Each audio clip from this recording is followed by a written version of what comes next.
25 जुलाई 2017 Yemen के Aiden शहर में एक शॉकिंग खबर आती है। एक मलयाली नर्स निमिषा प्रिया और उसकी दोस्त हना को एक यमनी आदमी तलाल मेहदी के मर्डर के लिए अरेस्ट कर लिया गया था। तलाल की लाश टुकड़ों में कटी हुई और एक पानी के टैंक से बरामद हुई थी। न्यूज़ चैनल्स में सिर्फ एक ही लाइन रिपीट हो रही थी कि केरला की एक नर्स ने अपने हस्बैंड के टुकड़े कर दिए और पानी के टैंक में छुपा दिया। पूरे इंटरनेशनल मीडिया में ये न्यूज़ आग की तरह फैल गई थी। लेकिन सबसे बड़ा शौक तो केरला में रहने वाले टॉमी थॉमस को लगा जब उसने टीवी पर देखा कि जिस निमिषा प्रिया का नाम न्यूज़ में आ रहा है वो तो उसकी वाइफ है, जो सालों से यमन में नर्स की नौकरी कर रही थी। उस वक्त टॉमी इंडिया में था और इन सारी चीज़ों से अनजान था। थॉमस को अपनी आंखों पर यकीन नहीं हो रहा था कि उसकी वाइफ को इतने ब्रूटल मर्डर के लिए दोषी ठहराया जा रहा था। और सोचने वाली बात यह थी कि अगर थॉमस निमिषा का पति था तो फिर ये तलाल मेहंदी कौन था, और उसे मीडिया निमिषा का हस्बैंड क्यों बोल रही थी, और उसका मर्डर निमिषा ने क्यों किया था। जब टॉमी ने निमिषा से कांटेक्ट करने की कोशिश की तो उसका फ़ोन स्विच ऑफ आ रहा था, और ऊपर से मीडिया में जो रिपोर्ट्स आ रही थी वो देखकर थॉमस कंफ्यूज और हेल्पलेस दोनों फील कर रहा था। इन चीज़ों को समझने के लिए हमें निमिषा के बारे में शुरू से जानना होगा। हेलो एवरीवन, मैं हूँ नेहा और आप देख रहे हैं नम स्टोरीज़, जहाँ हम ऐसी सच्चाइयों को सामने लाते हैं जो दिल, दिमाग और ज़मीर तीनों को नम कर देती हैं।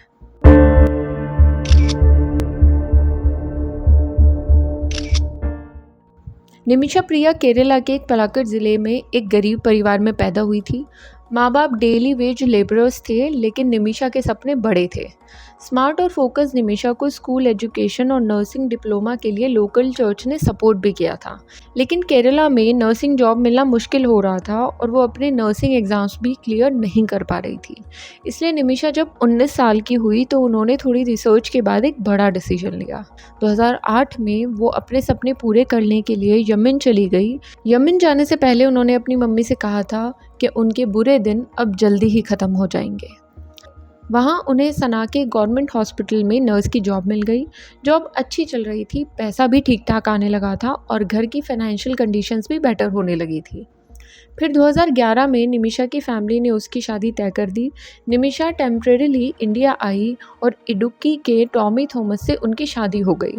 थॉमस एक ऑटो ड्राइवर था। शादी के 1 साल बाद 2012 में थॉमस भी यमन चला गया और दोनों ने वहाँ अपनी नई लाइफ की शुरुआत की, और वहाँ जाकर वो एक इलेक्ट्रिशियन असिस्टेंट की जॉब करने लगा। और फिर दिसंबर 2012 में उनकी एक बेटी हुई जिसका नाम उन्होंने मिशेल रखा। परिवार के साथ नई रिस्पॉन्सिबिलिटीज़ भी बढ़ने लगी, पैसा कम पड़ने लगा।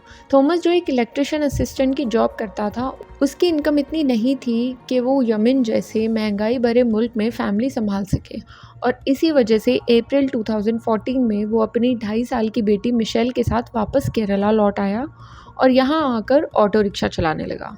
इसी दौरान निमिषा ने यमन में अपना काम कंटिन्यू रखा और दिन रात एक करके पैसा जोड़ना शुरू कर दिया। निमिषा एक कंपैशनेट नर्स थी, हर पेशेंट के साथ प्यार से बात करती थी और जो उसके पास आता था उसे निमिषा पर एकदम भरोसा हो जाता था।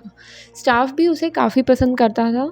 सब उसकी काम जेंटल नेचर की तारीफ़ करते थे और इसी पॉजिटिविटी और तारीफ़ों ने उसे यकीन दिलाया कि वो एक बहुत अच्छी नर्स है, और उसके मन में एक नया सपना आया अपना खुद का क्लिनिक खोलने का।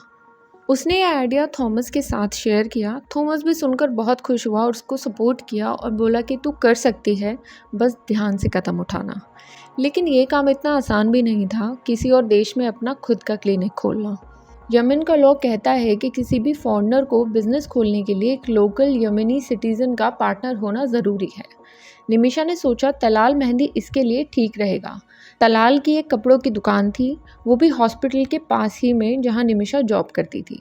1-2 बार वो थॉमस के साथ उसकी शॉप पर गई भी थी। इनफैक्ट तलाल की वाइफ की डिलीवरी भी निमिषा के हॉस्पिटल में ही हुई थी, इसलिए दोनों में थोड़ी सी दोस्ती भी हो गई थी। निमिषा ने ये आइडिया थॉमस को बताया। वो लोकल है, हॉस्पिटल के आसपास रहता है और मुझे लगता है वो ट्रस्टवर्दी भी है। हमें सिर्फ नाम चाहिए पेपर वर्क के लिए, क्लिनिक मैं खुद संभाल लूँगी। पहले तो थॉमस को ये बात ठीक नहीं लगी, पर निमिषा ने समझाया तो वो भी अग्री हो गया।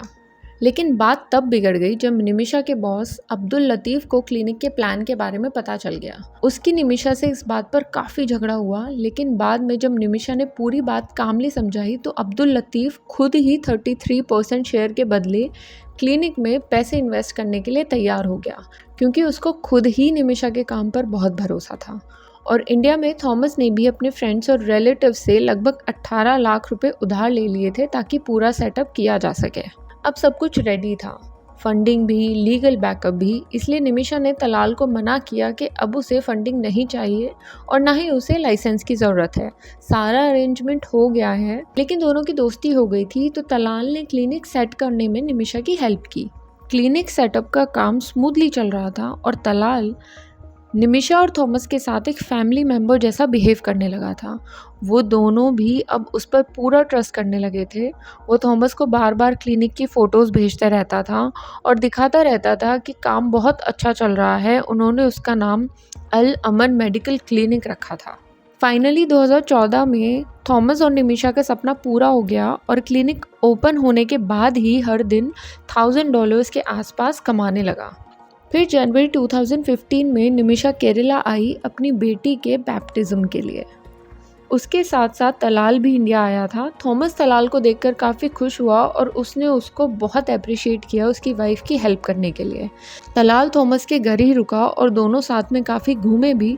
थॉमस ने कोई कसर नहीं छोड़ी थी तलाल को वेलकम करने में। तलाल को अब उन दोनों की लाइफ के बारे में बहुत कुछ पता चल चुका था और दोनों उस पर बहुत ट्रस्ट करने लगे थे। 1 महीने के स्टे के बाद 9 फरवरी 2015 को तलाल और निमिषा वापस यमन चले गए। सब कुछ ठीक ही था, लेकिन 1 महीने बाद ही यमन में सिविल वॉर शुरू हो गया था। हालत रोज़ बुरे से बुरे होते जा रहे थे। 2 महीने के अंदर ही इंडियन गवर्नमेंट ने 4600 इंडियंस और 1000 फॉरेनर्स को यमन से निकाल लिया था, लेकिन निमिषा उन लोगों में नहीं थी, क्योंकि अभी क्लिनिक शुरू ही हुआ था। उसने उस क्लिनिक के लिए अपना सब कुछ लगा दिया था, पैसा, मेहनत, और वो उसका सपना था। उसने थॉमस के साथ मिलकर 18 लाख का कर्ज भी लिया था और उसे वो भी लौटाना था। और इस दौरान इंडिया ने यमन के लिए नए वीज़ा अप्रूवल्स भी बंद कर दिए थे। मतलब थॉमस चाहकर भी अपनी बेटी के साथ यमन वापस नहीं जा सकता था। अब निमिषा वहाँ अकेली थी और थॉमस और उनकी छोटी सी बेटी इंडिया में उसके बिना रह रहे थे। और इसी अकेलेपन का फ़ायदा उठाया तलाल ने। उसको पता था कि निमिषा अब उस पर डिपेंडेंट है, उसका क्लिनिक अच्छा चल रहा है, तो उसके मन में लालच आ गया। और बस इसी लालच ने जन्म दिया धोखे को, जो अब निमिषा के पीठ पीछे उसके साथ होने वाला था। सबसे पहले तो उस क्लिनिक के लिए जो नई गाड़ियाँ ली गई थी उसका रजिस्ट्रेशन मेहंदी ने अपने नाम करवा लिया। फिर उसने क्लेवरली पेपर वर्क में हेरा फेरी करके अपना नाम शेयर होल्डर लिस्ट में डलवा दिया। अब उसके पास भी 33% का ऑफिशियल स्टेक था, जो निमिषा को पता भी नहीं था। पर मेहंदी का ये गेम सिर्फ पैसे तक ही सीमित नहीं था, चीज़ें अब और भी ज़्यादा अगली होने वाली थी। तलाल ने निमिषा के हिस्से का प्रॉफिट अपने पास रखना शुरू कर दिया। क्लिनिक के कैशियर को इंस्ट्रक्शन मिलने लगे कि पैसा सिर्फ तलाल को ही दिया जाएगा, और वहाँ के स्टाफ को वो ये इम्प्रेशन देने लगा था कि निमिषा और तलाल दोनों हस्बैंड वाइफ हैं। जब निमिषा को ये सब पता चला तो वो यकीन नहीं कर पाई कि उसके साथ इतना बड़ा धोखा तलाल ने किया है। उसने तलाल से पूछा कि किस हक से वो ऐसी बातें कर रहा है। तलाल ने कैजुअली कहा, मैं ये सब तेरी भलाई के लिए कर रहा हूँ, ताकि लोग तुझे अकेली ना समझें और तेरा फ़ायदा ना उठाएं। और अब वो क्लिनिक की हर एक छोटी बड़ी चीज़ में इंटरफेयर करने लगा था, जैसे कि वो ही क्लिनिक का मालिक हो। स्टाफ को भी अब ये यकीन होने लगा था कि तलाल ही निमिषा का हस्बैंड है, और ये सब गलती से नहीं हुआ था, ये सब उसके प्लान का हिस्सा था। प्लान भी ऐसा कि किसी को कोई शक ही नहीं हुआ। तलाल ने जब इंडिया विज़िट किया था तो थॉमस और निमिषा की वेडिंग एल्बम से उनकी शादी की एक फ़ोटो चुपचाप निकाल ली थी। उसने थॉमस का चेहरा हटाकर अपना चेहरा फ़ोटोशॉप करवा दिया और यमन में एक फ़ेक मैरिज सर्टिफिकेट भी बनवा लिया था। यमन के लॉ में निमिषा अब तलाल की बीवी बन चुकी थी। तलाल के पास लोकल सपोर्ट भी था और अब लॉ भी उसके फेवर में था इन झूठे एविडेंसेस की वजह से। जिंदगी अब वैसे नहीं रही थी जैसे निमिषा ने सोचा था। जो सपने निमिषा ने जज्बे के साथ पूरे किए थे, वो सपने अब उसके लिए केज बन चुके थे, और अब चीज़ें और भी बदतर होने वाली थी। 2016 के आते-आते निमिषा की लाइफ कंप्लीटली सफोकेट होने लगी थी। अब तलाल का असली चेहरा सामने आने लगा था। वो सिर्फ क्लिनिक का पैसा ही नहीं, निमिषा के ऊपर अपना पूरा कंट्रोल चाह रहा था। हर डिसीजन में टांग अड़ाना, हर फाइल में दखल देना। क्लिनिक का मालिक तो वो बन ही चुका था, पर उससे निमिषा के शरीर और ज़िंदगी पर भी हक चाहिए था। वो स्टाफ के सामने निमिषा को थप्पड़ मारता, गुस्सा करता, पब्लिक में बेइज्जती करता। अब तो निमिषा का सब्र भी टूटने लगा था। निमिषा अब सना के पुलिस स्टेशन गई और तलाल के खिलाफ कंप्लेंट फाइल की। लेकिन यमन का लॉ सिस्टम भी कुछ और ही था। पुलिस ने दोनों को ही डिस्टर्बेंस क्रिएट करने के लिए 6 दिन के लिए जेल भेज दिया। और अब तलाल ने एक और चाल चल दी, वही फेक मैरिज सर्टिफिकेट दिखाकर, जिसमें उसने थॉमस की जगह अपना चेहरा लगाया था। उसने उसे कोर्ट में प्रेजेंट करके बोल दिया, ये मेरी बीवी है। कोर्ट ने वेरीफाई भी नहीं किया, ना पासपोर्ट चेक किया, ना बैकग्राउंड, बस पेपर देखा और दोनों को रिहाई दे दी गई। जेल से बाहर निकलते ही तलाल में और ज़्यादा हिम्मत और कॉन्फिडेंस आ गया था निमिषा पर अत्याचार करने का। अब निमिषा सना में एक छोटी सी रेंटेड अकोमोडेशन में रहती थी। हर रात तलाल नशा करके उसके घर आता था। कभी उसे पीटता और कभी फिजिकल रिलेशन बनाने के लिए फोर्स करता। और तो और कभी कभी अपने दोस्तों को भी ले आता था और निमिषा से कहता था उनके साथ रात बिताने के लिए। जब निमिषा मना करती तो फिर उसे मारता पीटता। निमिषा को कई बार अपनी जान बचाने के लिए रात रात भर सड़कों पर भटकना पड़ता था। तलाल ने उसका पासपोर्ट भी छीन लिया था ताकि निमिषा इंडिया ना भाग जाए। निमिषा ने जो क्लिनिक के बगल में स्टाफ के लिए घर रेंट पर लिया था, उसमें भी तलाल ने अपनी बीवी और बच्चों को शिफ्ट करा दिया। क्लिनिक की भी हर चीज़ और पैसा तलाल के कंट्रोल में था। निमिषा को सिर्फ खर्चे के लिए कुछ ही पैसे मिलते थे। तलाल निमिषा के सिम कार्ड्स भी तोड़ देता था ताकि वो घर वालों से कांटेक्ट ना कर सके। इसलिए निमिषा ने अराउंड 25 सिम कार्ड्स लिए थे। इसलिए घर पे बात करने के लिए Nimisha around 25 SIM cards use कर चुकी थी। वो सिर्फ चुपचाप 1-2 मिनट के लिए वॉइस नोट्स या कॉल्स के थ्रू थॉमस और अपनी बेटी से बात कर पाती थी। लेकिन मुझे ये बात समझ नहीं आई कि निमिषा ने थॉमस से पहले ही हेल्प क्यों नहीं मांगी। निमिषा ने यमन की पुलिस की हेल्प तो ली थी, पर कभी अपने हस्बैंड को क्लियरली तलाल से एक्सप्लॉइट होने के इंडिकेशंस क्यों नहीं दिए। I don't know why. और तलाल ऐसा नहीं है कि उसको कोई वार्निंग नहीं मिली थी। वो कई बार जेल जा चुका था, कभी निमिषा की कंप्लेंट्स पे तो कभी दूसरे लोगों के किए गए लैंड और मनी फ्रॉड्स के चक्कर में। कोर्ट ने उसे क्लियरली बोला था कि वो निमिषा का पैसा वापस करे, उसकी कार रिटर्न करे, पासपोर्ट लौटाए और सारे झूठ के लिए रिटर्न अपॉलॉजी दे। लेकिन जैसे ही वो बाहर आता था वही हरकतें वापस शुरू कर देता था। निमिषा अब थक चुकी थी और अब बस इंडिया वापस जाना चाहती थी, क्योंकि ऐसे ही उसको तलाल से छुटकारा मिल सकता था। लेकिन पासपोर्ट के बिना वापस जाना मुश्किल था, जो कि तलाल ने उससे छीनकर अपने पास रख लिया था। तो अब निमिषा एक प्लान बनाती है और वो दिन आता है जिसने सब कुछ बदल दिया। जुलाई 2017। तलाल रोज़ की तरह नशा करके निमिषा के घर आया। निमिषा ने सोचा कि बस एक बार तलाल को बेहोश करके उससे पासपोर्ट की लोकेशन उगलवानी है। ये सलाह निमिषा को उसी जेल के वार्डन ने दी थी जहाँ पर तलाल अक्सर बंद होता था और वो रेगुलर चेकअप के लिए निमिषा की क्लिनिक आता रहता था। उसने निमिषा से कहा था कि बेहोशी के बाद वो तलाल से जगह का पता निकलवा लेगा। तो निमिषा ने प्लान किया। तलाल ऑलरेडी नशे में था। निमिषा ने एक सेडेटिव इंजेक्शन उसे दिया, लेकिन उस रात उस पर कोई भी असर नहीं हुआ। तलाल वैसा का वैसा ही बैठा रहा। अगले दिन वो फिर आया। इस बार निमिषा ने फिर एक और डोज दे दिया और कुछ ही देर में तलाल ज़मीन पर गिर गया। पहले तो वो बहुत ज़ोर ज़ोर से चिल्लाने लगा, फिर एकदम चुप हो गया, एकदम शांत। निमिषा ने पास जाके उसकी पल्स चेक की तो कोई पल्स नहीं थी। तलाल मर चुका था। जो प्लान था बेहोश करने का, वो एक्सीडेंटल मर्डर बन गया था। निमिषा के होश उड़ गए थे। उसने तुरंत अपनी फ्रेंड हना को बुलाया। वो भी एक नर्स थी और ग्राउंड फ्लोर पर ही रहती थी। वो सब जानती थी निमिषा के ऊपर हुए सारे टॉर्चर्स के बारे में। निमिषा को पैनिक अटैक्स आने लगे थे। हना ने उसे संभाला और बोला, अब कुछ सोचना पड़ेगा, इसकी बॉडी को छुपाना होगा वरना तुम फंस जाओगी। फिर दोनों ने मिलकर तलाल की बॉडी को कट किया, प्लास्टिक बैग्स में डाला और वाटर टैंक में छुपा दिया। उसी टाइम पर निमिषा ने एंग्जाइटी की दवाई भी खाई थी, इसलिए तब घटने वाली चीज़ों के बारे में निमिषा को बहुत अच्छे से कुछ याद नहीं था। फिर दोनों सना से 380 किलोमीटर दूर अडेन भाग गए, लेकिन वहाँ से कुछ दिन में ही दोनों पकड़ी गई। एक्चुअली 25 जुलाई 2017 को पड़ोसियों ने कंप्लेंट की थी कि वाटर टैंक से बदबू आ रही है। पुलिस ने चेक किया तो बॉडी के टुकड़े रिकवर हो गए और सब कुछ क्लियर हो गया था कि ये किसने किया है।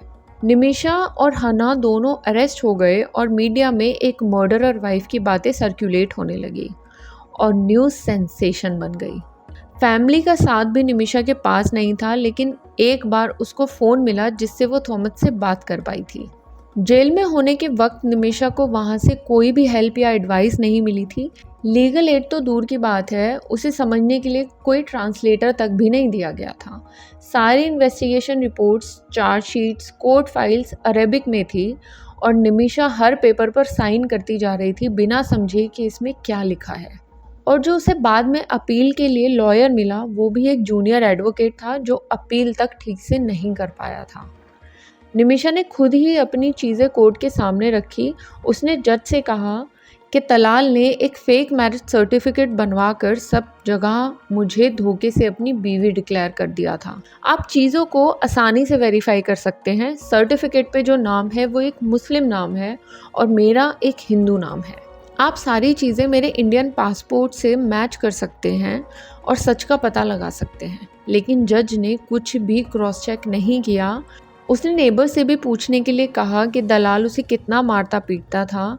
ये बात कोई भी उसका नेबर वेरीफाई कर सकता था, लेकिन कोर्ट ने इस बात पर भी कोई गौर नहीं किया और साल 2018 में निमिषा प्रिया को कोर्ट ने गिल्टी डिक्लेयर कर दिया। और 2020 में जहां एक तरफ हना को उम्र कैद की सज़ा सुनाई गई, वहीं दूसरी तरफ निमिषा को फांसी की सज़ा सुनाई गई। जूनियर एडवोकेट आगे एपेक्स कोर्ट में भी अपील के लिए एलिजिबल नहीं था, तो वहां भी कुछ नहीं हो पाया। लेकिन निमिषा ने हार नहीं मानी। उसने supreme judicial council of Yemen में खुद ही मर्सी पिटीशन फाइल की और फिर 7 साल के बाद यमन के प्रेसिडेंट राशिद अल अलीमी ने निमिषा प्रिया की मर्सी पिटीशन रिजेक्ट कर दी और ऑर्डर पास किया कि निमिषा प्रिया को 1 महीने के अंदर ही फांसी दी जाए। लेकिन अब भी एक रास्ता बचा था और वो था ब्लड मनी। यमन एक ऐसा देश है जहाँ के एक रीजन में आज भी शरिया लॉ फॉलो होता है। इस लॉ के तहत अगर विक्टिम की फैमिली को फाइनेंशियल कॉम्पनसेशन मिल जाए तो डेथ सेंटेंस को माफ़ किया जा सकता है और इसी कॉम्पनसेशन को कहते हैं ब्लड मनी। यमन के एक NRI businessman Samuel Jerome Bhaskar ने सेव निमिषा प्रिया इंटरनेशनल एक्शन काउंसिल बनाया है 2017 से ही, जिसके ज़रिए क्राउड फंडिंग चल रही है निमिषा की ज़िंदगी बचाने के लिए। लेकिन प्रॉब्लम ये थी कि तलाल की फैमिली से कोई नहीं था जिससे नेगोशिएशन हो पाए। इसलिए इंडियन एम्बेसी लॉयर अब्दुल्ला अमीर को इस काम के लिए अपॉइंट कर लिया गया। उसने पहले ही $40,000 की नेगोशिएशन फ़ीस मांगी। उसमें से पहली इंस्टॉलमेंट $20,000 दे भी दी गई, लेकिन बीच में ही नेगोशिएशन रोक दिया गया कि जब तक फुल अमाउंट नहीं मिलेगा वो आगे बात नहीं करेगा। लेकिन तलाल की फैमिली ने भी नेगोशिएट करने से मना कर दिया। फिर आया 16 जुलाई 2025। फांसी का दिन तय हो गया था, लेकिन लास्ट मिनट में ही डिले हो गया।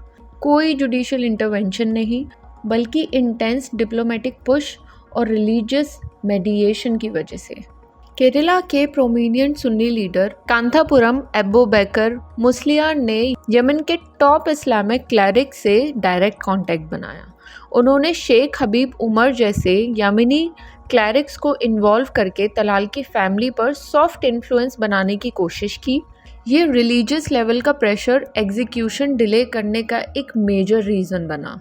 क्राउड फंडिंग से ब्लड मनी अरेंज किया गया, जिसका एक हिस्सा इंडियन एम्बेसी को दिया गया था। इस वजह से नेगोशिएशन एक्टिव स्टेटस में था, जिसे रिस्पेक्ट करते हुए एग्जीक्यूशन रोका गया। एग्जीक्यूशन सिर्फ 1 दिन दूर थी, लेकिन फिर इंडिया की डिप्लोमेसी और रिलीजियस लीडर की सॉफ्ट पावर और निमिषा के लिए जूझती एनजीओज की एफर्ट, इन सब चीज़ों ने मिलकर फांसी को रोक दिया। पर ये स्टे टेम्परेरी है और निमिषा के पास वक्त बहुत कम है। लेकिन तलाल के भाई ने कहा कुछ भी ब्लड मनी या पार्डन नहीं चलेगा, उनकी फैमिली किसस ही एक्सेप्ट करेगी, यानी निमिषा प्रिया को फांसी ही मिलनी चाहिए। निमिषा प्रिया की 13 साल की बेटी जो माँ की गोद से सालों पहले अलग हो गई थी, आज भी इंतज़ार कर रही है, क्या उसकी माँ कभी लौटकर घर वापस आएगी? वैसे अब ये उम्मीद तो नहीं है, बस ज़्यादा से ज़्यादा फांसी की सज़ा ही कम हो सकती है। हर जगह पिटीशन चल रही है, क्राउड फंडिंग हो रही है। ये एपिसोड मैंने 20 जुलाई को लिखा है, तो अगर आगे कोई अपडेट आएगी तो मैं पोस्ट के थ्रू आपके साथ शेयर करूँगी। लेकिन आपको क्या लगता है निमिषा के बारे में? क्या उनकी सज़ा माफ़ होगी? वो भारत वापस लौटेंगी? या कोई भी आपके विचार हों इस केस के बारे में तो कमेंट सेक्शन में ज़रूर बताएं। मैं नेहा आपसे मिलूंगी नेक्स्ट एपिसोड में एक और रियल केस के साथ।